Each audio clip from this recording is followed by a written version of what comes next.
Ugavou, ici Fouine, et aujourd'hui je vais débriefer avec un peu de retard le Grand Prix d'Azerbaïdjan. Un Grand Prix qui a été vraiment tranquille, hein. Il s'est pas forcément passé grand chose, il y a eu quelques batailles, hein, notamment derrière, avec notamment Lewis Hamilton qui était en mode remontada par exemple. Mais autrement c'était une course qui était relativement calme. Modulo quand même les abandons de 4 voitures qui sont motorisées Ferrari, dont les 2 Ferrari. Et ouais, on va commencer par ça pour le débrief pilote par pilote. Carlos Sainz et Charles Leclerc qui sont donc éliminés à cause d'un problème au frein arrière pour Sainz. Ce serait peut-être même les hydrauliques. Et un problème moteur chez Charles Leclerc. Très franchement, autant il y en a un, Carlos Sainz, c'était, on va dire, compliqué dans le sens où c'est lui qui est arrivé le dernier parmi le top 4. Et il semblait pas être bien parti non plus, parce que quand on voit l'écart qui s'était creusé entre Charles Leclerc et entre le groupe Charles Leclerc, Verstappen et Sainz, bon, c'était pas bien parti, hein. Dans ce cas-là, il fallait mieux attendre une safety car, mais bon, maintenant, vu comme c'est, non, il n'y a pas eu de safety car, et puis même pire, de toute façon, comme j'ai dit, il n'a pas pu participer à la course, et Charles Leclerc, ça allait être compliqué aussi, mais il y avait un maigre espoir. Quand on voit qu'il y a eu la virtual safety car qui était provoquée, son écurie a eu l'idée très intelligente de le faire arrêter et de lui faire chausser des pneus blancs, des pneus durs, même si ça s'est pas passé tout à fait comme prévu, parce que ça a duré quand même 5 secondes cet arrêt. Qu'est-ce qui se passe chez les mécaniciens? Qu'est-ce qui ne fonctionne pas? Remarque, c'était pas le seul à avoir des problèmes, mais bon. Au moins, c'était sur Virtual Safety Car. C'était bien parti. Il enchaînait les tours. Il allait correctement être en première position avec un meilleur tour. Hein. C'était bien parti pour se profiler comme ça. Mais bon, il s'est passé ce qui s'est passé. Voilà. Quel manque de bol pour Charles Leclerc. Quand même, qui fait 4 pole positions consécutifs. Et ces 4 pôles, il ne peut pas confirmer sa première position. C'est terrible. Et si on se concentre sur les 3 derniers Grands Prix, il y a eu abandon en Espagne, il y a eu 4ème place à Monaco, et on sait comment ça s'est dégringolé, ça. Merci à la stratégie de Ferrari. Et encore un abandon. Franchement, là, j'espère que c'est fini, hein, que voilà, on a maintenant, ça y est, Ferrari a rattrapé à peu près Red Bull en termes de fiabilité, c'est bon, hein, jusqu'ici, hein, voilà, c'est bon, on arrête la catastrophe, hein, j'espère. Mais bon, on verra bien. De toute façon, c'était bien parti pour être un bon week-end, mais ouais, non, vraiment moteur qui a lâché, donc je devais les mettre en hors catégorie parce que là, c'est même pas à cause du pilotage là, vraiment, c'est et comme c'est intervenu tôt dans la course, c'est vraiment pas de bol. Et d'ailleurs, je ferai pareil pour Guan Yu Zhou, qui décidément, mais quelle poisse qu'il a, lui. Ça fait 3 courses qu'il ne peut pas terminer parce qu'il y a un blême avec sa voiture. Et c'est aussi un moteur Ferrari aussi, mais bon, est-ce que c'est un hasard? Peut-être, mais bon. Là, ça fait quand même beaucoup, hein. Quel manque de bol. Donc du coup, je peux pas trop juger, si ce n'est que il a été meilleur que son coéquipier. Voilà, il avait été meilleur que son coéquipier, Valtteri Bottas, c'était un peu plus compliqué pour lui, mais bon, j'aimerais bien pouvoir juger une course complète. Ces 4. Faites en sorte qu'il roule, bordel. Trouvez-moi une solution. Et Kevin Magnussen, voilà, problème encore. Je sais pas si c'est le moteur précisément, mais ce que je sais, c'est que de toute façon, il roulait plus, il avait plus de puissance. Ce qui est dommage parce qu'il luttait pour être dans les points, malgré quand même une première séance de qualification qui était ratée, hein, faut le dire, hein, surtout bloquée par le drapeau rouge. Donc ouais, C'est un petit peu inquiétant quand même au niveau des As, mais d'un côté j'ai de l'espoir parce que quand je vois que Kevin Magnussen était là pour tenter quelques points, je me dis bon bah il y avait un petit espoir. Hein. Mais bon, ça fait beaucoup quand même. Il y a beaucoup de points qui ont été perdus entre les erreurs et les problèmes de pilotage, entre les erreurs de pilotage et les problèmes qu'ont subi les voitures, ça fait beaucoup. J'espère que Kevin Magnussen va pouvoir rapporter des points dans les futures courses. 16e position, Lance Stroll. Très mauvais, hein, de toute façon. Il a fait la quasi-intégralité de la course. D'ailleurs, il est classé officiellement, mais il a fait que 46 tours. Il s'est arrêté, il a abandonné. Je ne sais pas pourquoi il a abandonné, très franchement. Et d'un côté, je vais vous le dire très franchement, je m'en fous totalement, puisque de toute façon, c'était une mauvaise course. Il a provoqué un drapeau rouge lors des séances de qualification. Ouais, non, vraiment pas bon. Ensuite, 15e position, Nicolas Latifi. Bah, qu'est-ce que je voulais que j'ajoute de plus, à part que c'est pas bon, quoi. Et en plus, il a gêné notamment Lewis Hamilton et Pierre Gasly lors de leur bataille, hein, en ignorant les drapeaux bleus. Hein. Bon, 5 secondes, ça n'a pas dû choquer plus que ça, hein, vu qu'il était déjà dernier. Au moins, il a terminé. Mais bon, j'aimerais bien qu'il termine devant quelqu'un. Et de préférence devant quelqu'un qui roule. Parce que là, c'est pas possible. Ensuite, 14e position, Mick Schumacher. Bon, bah, très mauvaise course aussi. Hein. Bon, déjà, il démarre dernier, bloqué par le drapeau rouge, certes, mais bon, c'est vraiment pas la joie quand même. 13e position, Yuki Tsunoda. Là, je vais mettre un hors catégorie, parce que franchement, Yuki Tsunoda, si on devait analyser quand même dans l'ensemble, il avait fait quand même le taf. Il avait fait le taf. C'était bien parti pour être un bon week-end. Il a été bon, oui, aussi. Hein, voilà, il faut le dire. Hein, oui, il a été bon. Mais quel manque de bol, punaise! Qu'est-ce qui s'est passé avec son DRS il a roulé avec un demi-DRS à un moment donné. Et du coup, il s'est pris un drapeau technique. Vous savez peut-être pas, mais ce drapeau technique, c'est un drapeau noir avec un rond au centre orange qui signifie que le pilote doit immédiatement s'arrêter au stand car il y a un problème sur sa voiture. Problème qui a été décelé par les commissaires et auquel on demande soit à la voiture de se retirer, soit d'immédiatement changer ou réparer le truc. Alors réparation, il y a eu, mais des réparations en mode Indy 500, vraiment les réparations de fortune, hein, avec le scotch. Un bon rouleau de scotch pour réparer ce DRS cassé en deux. Bon, c'est une manière comme une autre de réparer la bagnole. Bon, je sais pas si c'est trop réglementaire quand même, mais bon, j'imagine que comme il n'y a pas eu plus d'enquêtes que ça, c'est que ça devait être toléré, mais bon, ça, c'est des réparations de fortune. N'empêche, j'aurais été Yuki Tsunoda, je me serais quand même un petit peu inquiété. Hein. Mais je pense qu'il s'est peut-être un petit peu inquiété. Tout ça pour dire vraiment pas de bol pour Yuki Tsunoda, et il aurait mérité des points. C'est vraiment dommage pour lui. 12e position, Alexander Albon. Bon, c'est compliqué hein, pour Albon, hein, évidemment. Compliqué parce que la voiture est compliquée. Il réussit à sortir à une 12e position, c'est déjà un miracle en soi. Donc, plutôt bon week-end, oui, mais bon, c'est évidemment pas bon au niveau comptable. Mais voilà, comparé à ce qu'il peut faire, c'est déjà plutôt bien. En 11e position, Valtteri Bottas. Une petite déception hein, pour Valtteri Bottas. Hein. De toute façon, il n'a pas été à l'aise sur ce circuit. C'était un petit peu compliqué pour lui. Mais ouais, c'est une petite déception parce que, bon, en même temps, on le retrouvait tout le temps dans les top 10, voire même dans le top 5 hein, par moment. Donc ça fait un peu drôle de le revoir là, mais bon, je suis pas plus inquiet que ça pour Valtteri Bottas.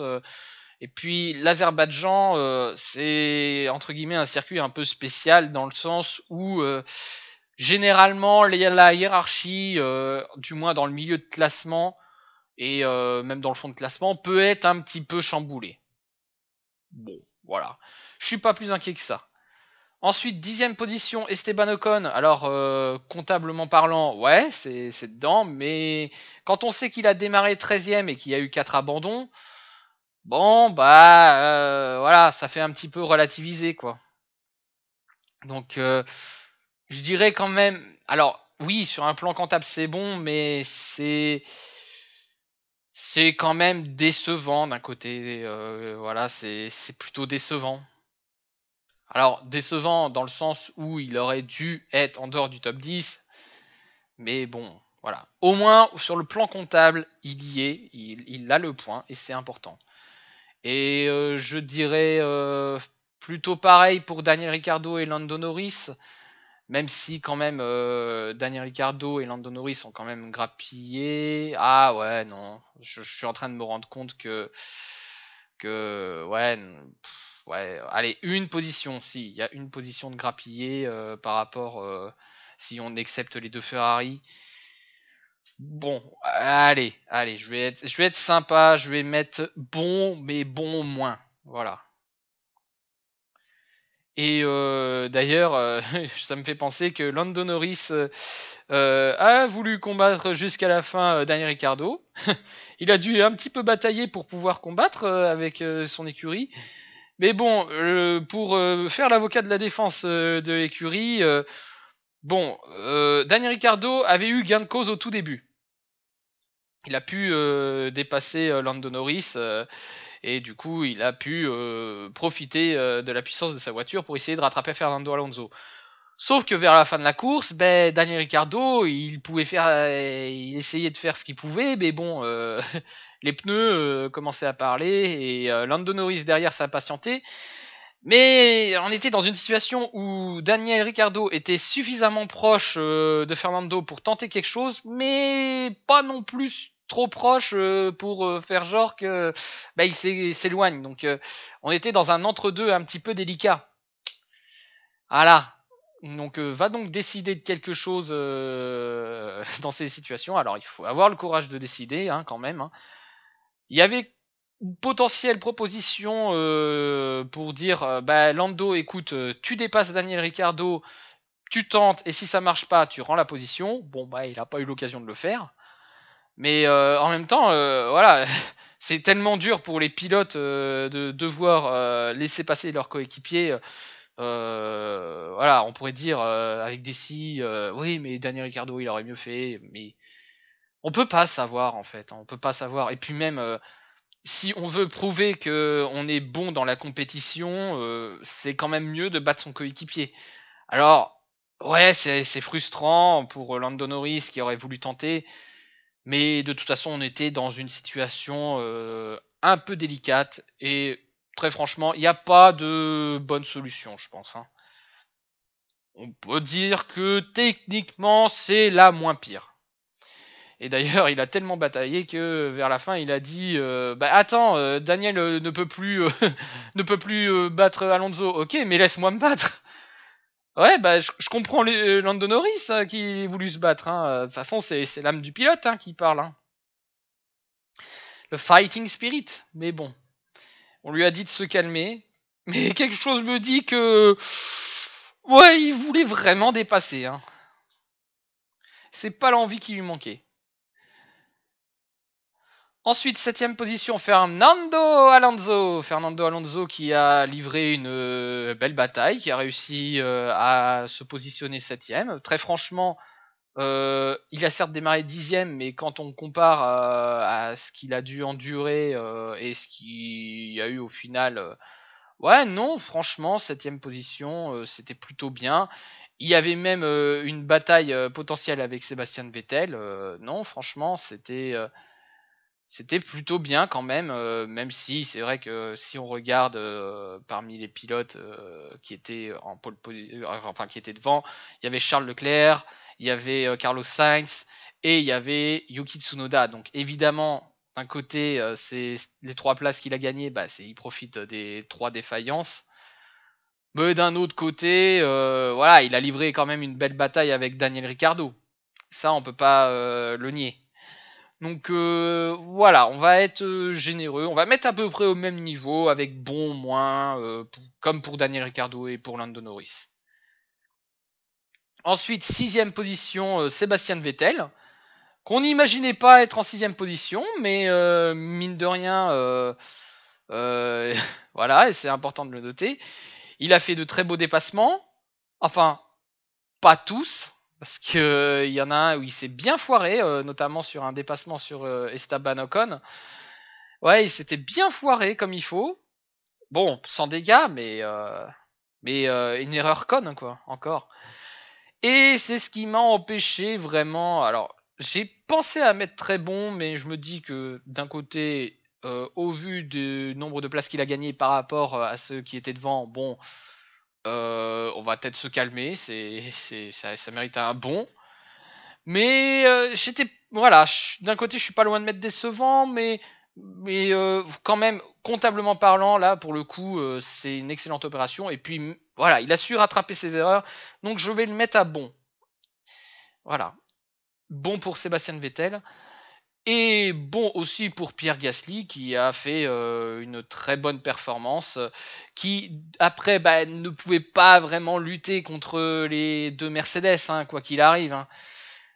Lewis Hamilton, même s'il a eu des difficultés, Lewis Hamilton, à faire la remontada, de toute façon, la performance pure parlée. Hein. Donc 5ème position, il pouvait pas vraiment espérer mieux. C'est une belle 5ème position. Et pour une fois, il termine devant son coéquipier. Alors, il était devant son coéquipier durant ce week-end aussi, hein, pendant les qualifications. Mais c'est bien de voir Pierre Gasly. Bon, c'est vrai qu'il n'y a pas eu de compète hein, entre les deux à un moment donné, mais de toute façon, il était quoi qu'il arrive devant. Donc, ça doit faire du bien. Super, franchement, 5ème position. Il ne pouvait pas espérer mieux. Ensuite, Lewis Hamilton, 4ème position, qui a dû batailler pour faire une remontada, comme je l'ai dit. Voilà, 4ème position, c'est une bonne performance. Et 3ème position pour George Russell, pareil, c'est une bonne performance. Ils ont vraiment été bons. Et d'ailleurs, ça confirme une chose, c'est que Mercedes, oui, ils se sont améliorés, mais pas assez malheureusement. Parce que faut bien dire que il y a deux mondes en ce moment. Tu as le monde des Red Bull et des Ferrari qui sont à peu près ensemble. Même si là, c'était clairement que le monde du Red Bull. Et ensuite, derrière, tu as le monde des Mercedes. Et derrière encore, c'est la bataille, quoi. Donc, ouais, je sais, ça fait plus que deux mondes. Mais tout ça pour dire que vraiment, George Russell, depuis le début de saison, il arrive à optimiser au maximum ses positions. C'est incroyable. Vraiment, bravo George Russell. Ouais, il pouvait pas faire mieux, tout simplement. Et 3ème place, bien méritée. Après, s'il y avait eu les Ferrari, évidemment, il aurait terminé 5ème. Mais bon, il faut profiter de ces occasions-là. Et il va pas s'en priver. Hein. Ils ont bien raison. 27 points, comptablement parlant, avec une voiture qui ne peut pas faire mieux. Franchement, c'est super. Hein. Au moins, ça leur permet de vite de sécuriser leur 3ème position petit à petit hein, au classement constructeur.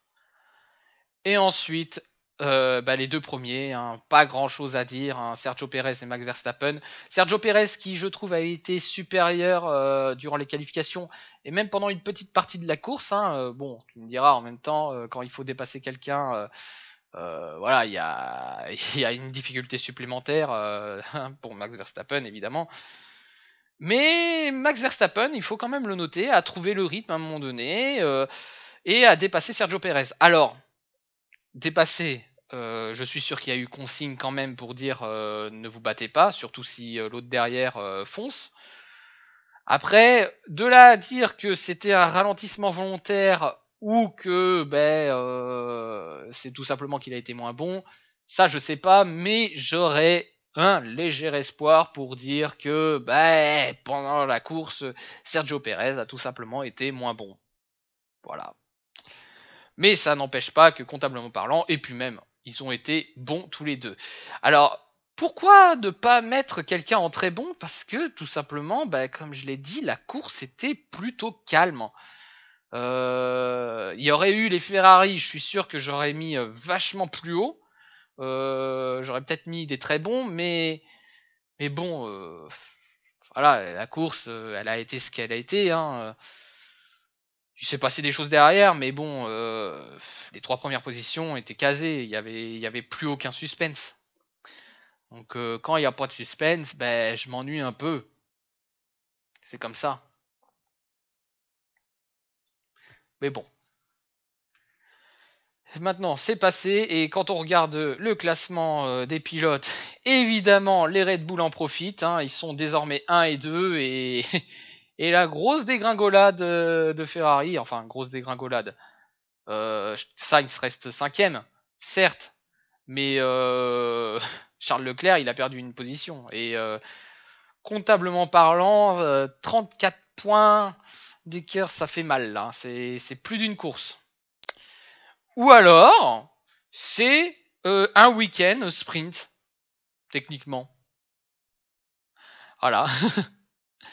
D'ailleurs, je sais plus quand est-ce qu'il y aura le prochain sprint. D'ailleurs, je sais plus quand est-ce qu'il y aura le prochain sprint. Je ne sais plus. Bon, bah ça, c'est pas grave. De toute façon, ce qui est sûr, c'est qu'il va falloir batailler pour remonter dans le classement. Et autrement, derrière, il y a quelques changements, notamment avec Pierre Gasly qui réussit à grappiller quelques places. Il remonte en 10e position. Donc, qui se retrouve à égalité de points avec Fernando Alonso. Et autrement, bah c'est quand même plutôt calme hein, dans l'ensemble. Et derrière, ça ne bouge pas trop. Voilà. Ah si, quand même, Sébastien Vettel qui a réussi à passer devant Yuki Tsunoda. C'est à noter. Voilà, voilà. Et quand on regarde niveau constructeur, 80 points. Ok, bon, bah voilà, hein, 80 points, ça fait quand même un petit peu beaucoup hein, d'écart. Hein, va falloir trouver un moyen de fiabiliser tout ça. Hein. Red Bull semble avoir trouvé le moyen. Mais ne parlons pas trop vite. Hein, une course, ouais, ça peut changer pas mal de choses. Donc, ne nous enflammons pas. Oui, Red Bull est devant, mais ne nous enflammons pas. Et quand même Mercedes qui réussit à être, mine de rien, plutôt proche de Ferrari dans un certain sens, avec les 27 points qu'ils ont marqués, ce qui fait qu'ils sont plus qu'à...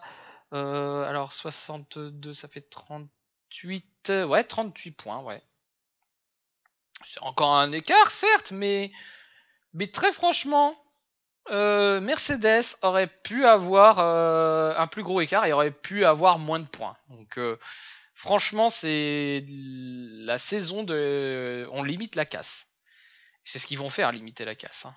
Mais on se profile sur le fait que Mercedes ne pourra pas défendre son titre constructeur. Pour moi, ça semble fini. Et derrière, les McLaren ont toujours une courte avance et Alpine lutte avec Alfa Romeo. Et derrière, il n'y a pas trop de changements, si ce n'est que Aston Martin est désormais à égalité de points avec les As. Voilà, donc la note de la course, bah, ce sera un 12, 13, 12, ouais, allez, on va dire 13, parce que les Ferrari, voilà. 13. Voilà. Bon, bah c'est sur ça qu'on va se laisser, et on se retrouve pour le débrief du Grand Prix du Canada, non pas le dimanche soir, ni le lundi, parce que j'ai pas spécialement envie de faire une nuit blanche. Donc ça sortira quand ça sortira. J'essaierai de faire au plus tôt le mardi soir, mais dans le pire des cas, ça sortira durant le week-end prochain, mais je vais essayer de faire du mieux que je peux pour sortir la vidéo le plus vite possible. Voilà. Bon ben sur ce, je vous dis ciao.